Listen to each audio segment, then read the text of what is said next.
Manang, sabi mo babalik ka sa pagiging maganda at bata pag may nangyari na sa atin. Isang ulit pa. Nakatatlo na tayo. Sa tanda mong yan, naniniwala ka pala. Doc, jote ka na po. Oo, teka. Asan ang mga pasyente dito? Pinauwi ko na po lahat. Masama daw po ang mga pakiramdam. Nay, nabuntis po ako. Pinapaaral kita tapos ganyan, igaganti mo sa akin, lumayas ka. Si Mayor po ang ama. Joke lang, pa-check up kita bukas. Nakaposisyon ka na. Opo, boss. Asintahin mo mabuti ang kalaban. Makakaasa ka po, boss. Nakikita mo lalaking nakaputi. Sapol! Anak ko yan siya, babantayan mo. Aray ko! Hello! Hello! Hello! Yung mga taong pabigat dyan, umakyat kayo sa bubong para hindi lumapad mga yero nyo. Hindi na to patibayan ng relasyon. Patibayan na to ng bubong. Sir, may good news at bad news. Ano po good news? Buntis asawa mo. Yes, yung bad news? Baog ka. Ma'am, pabago ko apelyido kong baho eh. Mahal yun. Baliktarin mo na lang. Mas mabaho po. Ano ba apelido mo?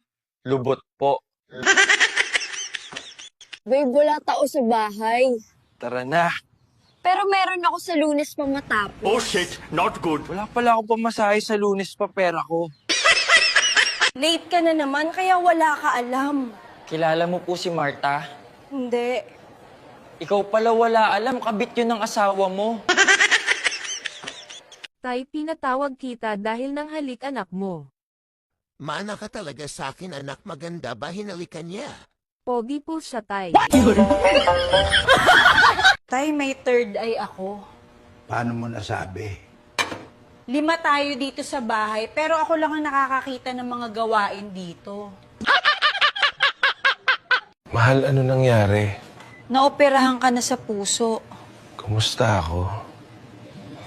Ganun pa din, hindi pala sa puso sakit mo.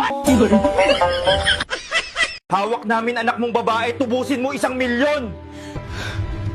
Huwag niyo siya sasaktan. Pero 500,000 lang kaya ko. Gusto namin may milyon! Sige, kalahating milyon. Sige, payag na kami. Pabili po napkin. Sais po. Hindi ko po alam, basta malapad at matambok yung pempem niya. 6 pesos, hindi size. Miss, akin na lang tong inumin mo. Bakit mo ininom? Bili ka na lang ulit. May lason yan. Gusto ko magpaka